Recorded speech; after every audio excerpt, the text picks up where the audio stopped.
project. Can you put a little bit more meat on the bones on the ambition of it, maybe ballpark dollar amount, how long this will take?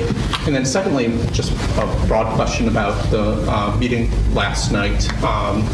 There's been some sense of, with Modi appreciating the turn and the attention that the administration is giving to the Indo-Pacific, but would like to see a little bit more Indo to that part of it. Did that come up in the conversation? Thanks. So a couple things.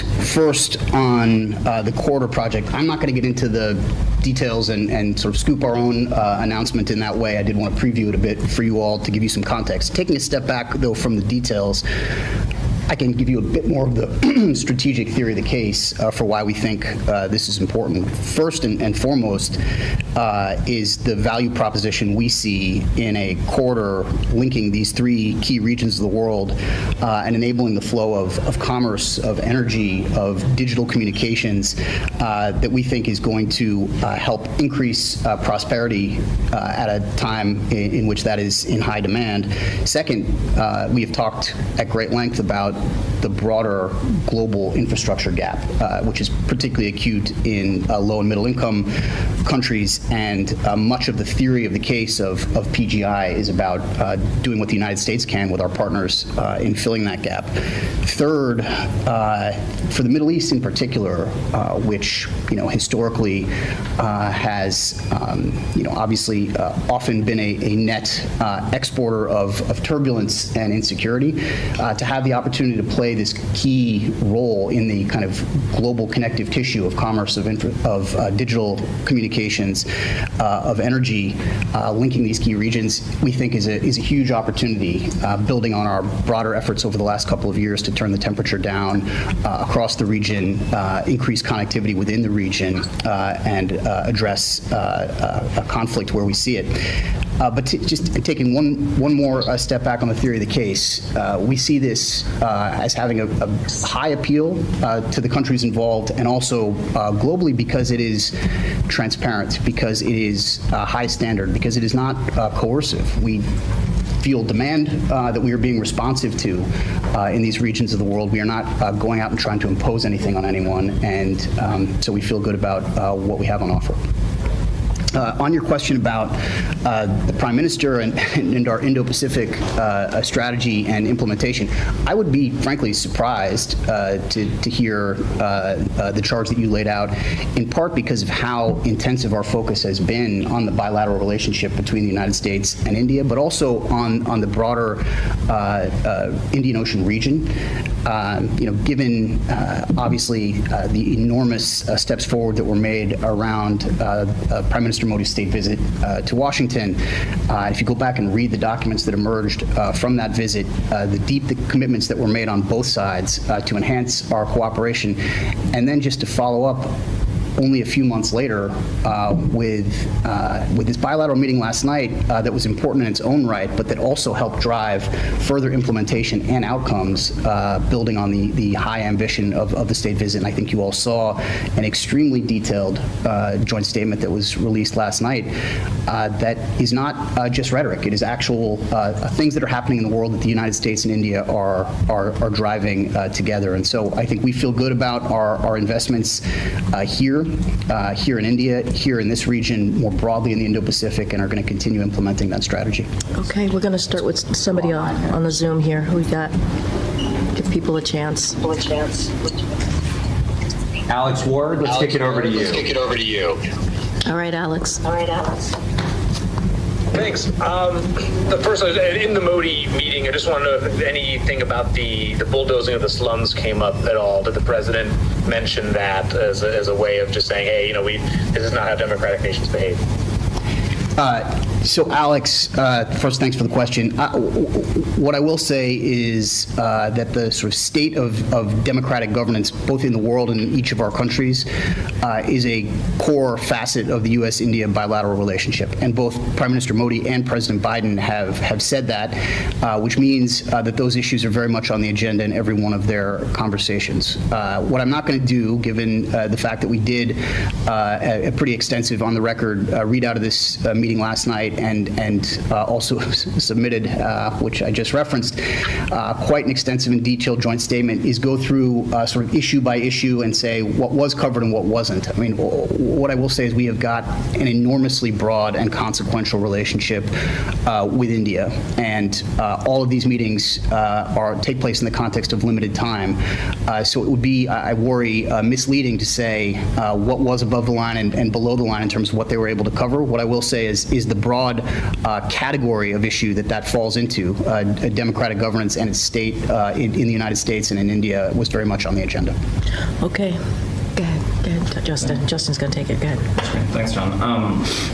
One sort of thing that we've heard from the meeting so far is, I think, familiar complaints and frustration from Europeans and some in Asia over the president's economic agenda, the subsidies for climate and chips. I'm wondering how if there's any new explanation that you're offering for that, and assuming not, to kind of spin it forward, are you confident that the steel deal with the Europeans is going to come together by the Van der Leyen summit next month? Has there been progress on the critical minerals deal for the EU, and are you engaging with any new countries on those types of deals here at the summit going forward to sort of address some of their concerns over, subsidies?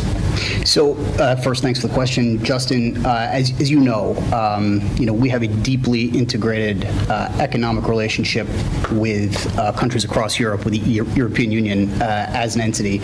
And when it comes to the historic investments that the United States and that President Biden is making, in our own country, on infrastructure, on chips, on driving the climate and clean energy transition through the IRA, we believe that is not just a set of initiatives and major pieces of legislation that are good for the United States. We believe they're fundamentally good for the world.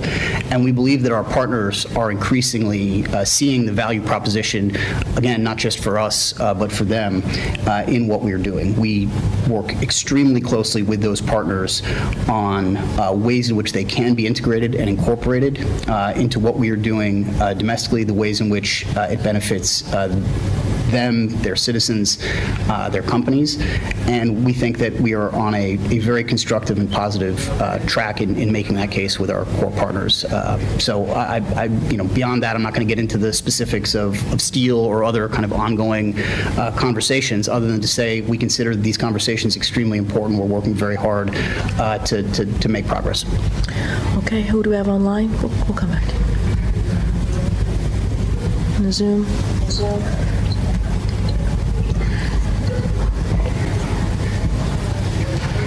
Let's go to Barack Ravid. Barack.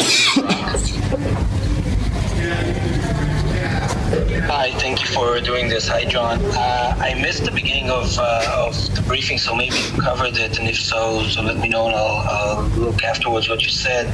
But how does the railway project fits into the wider strategy in the Middle East, the mega deal you're trying to get with Saudi Arabia, the normalization process? Is Israel going to be part of it?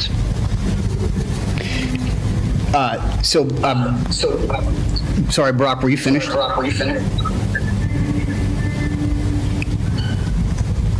I think so. Okay. I won't repeat everything I said in the sort of prepared remarks at the beginning. What I will say is, first, it's not just a railway project. It's a ship and railway project, and that's, I think, important for people to understand because it speaks to both the breadth and the scope of how expansive and ambitious and frankly, groundbreaking this will be. Second, in terms of how the Middle East fits into it, I think we have an approach to the Middle East that we have been implementing since the very first day of this administration that is focused on turning the temperature down, on de-escalating the conflicts that have been underway in some cases for many years in the region. And I would point to the 18-month now relative truce that has been in place in Yemen as just one kind of core example of that. And frankly, on incentivizing both stability in the region and connectivity among the countries of the region. And this railway project and the opportunities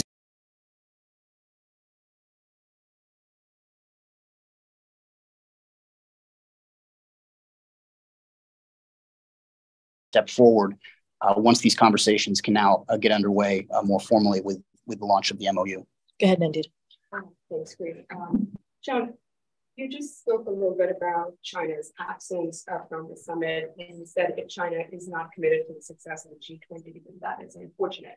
Could you expound on that a little bit? And is that your takeaway from their absence at the G20? And then there is an event at 5 p.m. To talk infrastructure today on the president's schedule. Is that where we should hope you're announcing the real deal?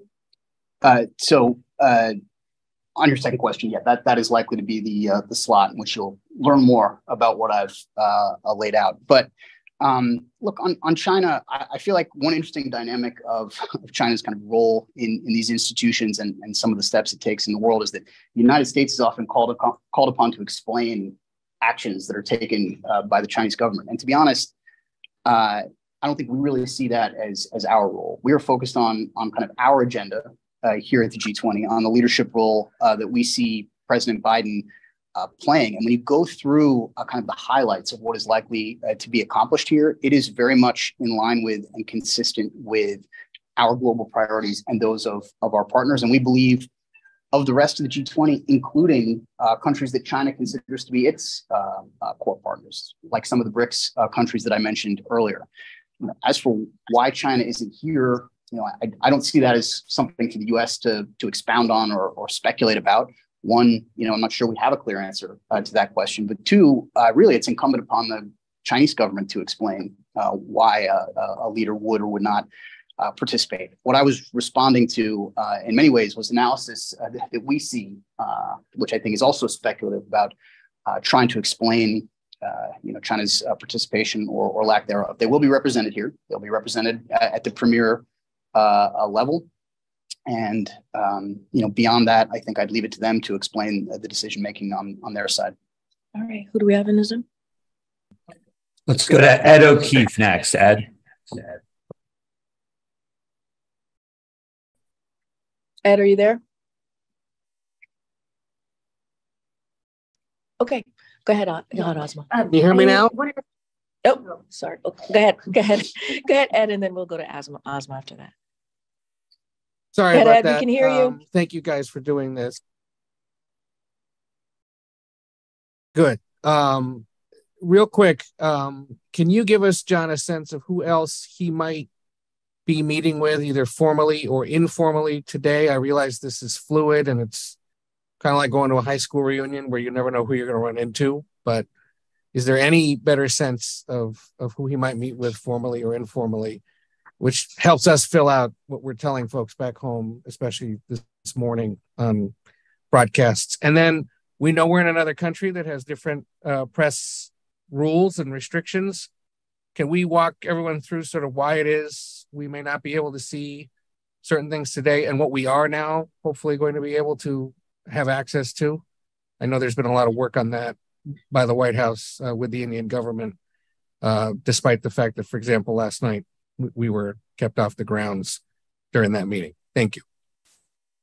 Thanks, Ed. So this may not be a satisfying answer to your first question, but I promise you it's an honest answer. These events tend to be extremely highly regimented and scheduled, with kind of every minute or even 5-minute block kind of accounted for during the course of the day. And so the reason we have not read out what bilateral interactions the president may have during the course of the G20 is that those interactions will often happen in a very ad hoc way, kind of done on the fly, kind of catch as catch can. And we do expect that he will have substantive interactions with some of his fellow world leaders. If and as those occur, we will read them out to you all, so you both know what happened and a bit about what was discussed. But because I can't actually be sure which interactions we will be able to produce during the course of a very scheduled day, I don't want to preview any of that for you at this point. We will be as transparent as possible about who he sees and what they talk about. On access, I think we've spoken to this quite a lot. I know Karine has. I know Jake and others have. We have all been in touch directly with our Indian counterparts, conveying not just, by the way, the request that you all have for greater access to these proceedings, but our own view that would be a better way to proceed. At the end of the day, the Indians are the host of this event. They have a set of protocols that they are adhering to. We're going to continue to advocate for access, as we do in all visits and all interactions that the president has when overseas. But I don't think I can explain the exact details of where you all will be allowed to be present and why, other than to say this has been on our agenda in every one of our recent conversations. Karine may have more to add, but for now, we will continue to raise these things. We know they're important to you. They're also important to us. Yeah, and like John said, and you guys have heard from me, heard from Jake, most recently in the Gaggle. On our way here, we have made some improvements for today in particular, and so which is good. It's not what we want 100%, as you all know. As John just said, we work with every summit anytime we travel to do these travels to make sure that we get you all access, and we will always continue to do that. And so again, we've made some improvements today, and we'll just continue to hammer that home. But obviously, free press is the pillar of our democracy, as you've heard me say many times before, and the president say. And so we will do everything that we can to make sure that you all are able to cover as much as possible, especially as it relates to the president of the United States. Go ahead. And I have two just brief questions. One is on the joint communique. I know there has been recently, I should say, difficulty writing issuing one given the conflict in Ukraine. I'm curious, with at least China's top leadership not being here, Xi Jinping, if you can give us an assessment of if specifically on the Ukraine matter, there's more consensus and your optimism on that front. The second is on this memo of understanding. Can you give us a timeline, a horizon of how far off is this from becoming a reality? I realize there's a memo of understanding being issued, but then when does it become real? So look, on the potential for a joint communique, I don't want to get ahead of conversations that are genuinely ongoing about the substance of all of that. What I will say is that this is always more challenging in this format than it is, for example, in the G7. The G7 tends to be an extremely like-minded grouping of countries, and the G20 is just a more diverse body with a wider range of views on particularly some of the global issues, with Russia and Ukraine being high on that list.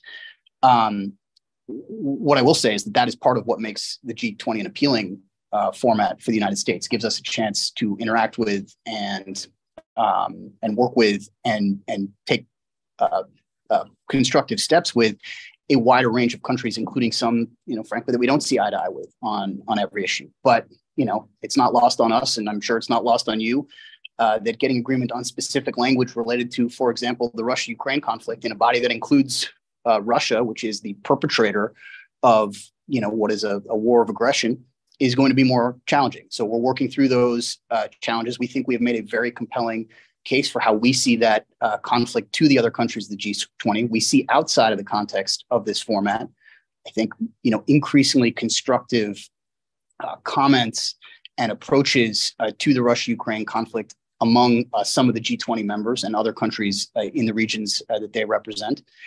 Where exactly we land on a joint communique, we'll learn more about in the coming hours. But this is always a harder proposition here than it is in bilateral meetings, than it is in some other multilateral settings where countries are much more purely like-minded. That's just the way it is.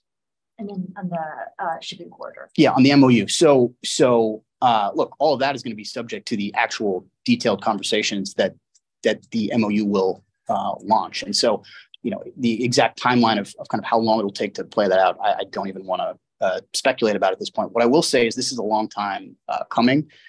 This has been the result of months of careful diplomacy, quiet, careful diplomacy, bilaterally and in multilateral settings that has kind of led to this moment where we're ready to now unveil what will be a process going forward that we think has enormous potential. But exactly how long it takes, I don't know. Okay, so we're going to wrap this up. I know, Ariel, you have a quick question. Do that, and then we'll take one last one from Zoom. Climate, can you maybe update us? Where are we to negotiating freezing, for example, on phasing out or phasing down fossil fuels? And do you see this G20 summit as setting expectations for the COP? So on climate, again, I don't want to get ahead of the exact details of negotiation that'll take place in the joint communique. What I will say is there will be a lot of discussion in the sessions that I described earlier on, for example, the clean energy transition, on when it comes to infrastructure. The United States' view, which we think we're finding increasing traction for, that infrastructure projects should be done in a way that is sustainable, should be in furtherance of sustainability goals and not at odds with them. And so I think you'll hear us speak to that as well during the course of today. We've got now several months to go, or at least a couple of months to go before the COP. There's a lot of intensive negotiation going on about that as well. This is obviously a milestone on the path to the UAE for that event, and beyond that, I think you will see some language in the communique when the negotiations are completed. But I don't want to prejudge where that's going to land. All right, we're going to take one last question for someone on Zoom. Yeah. Nadia Babasi, let's go to you, please.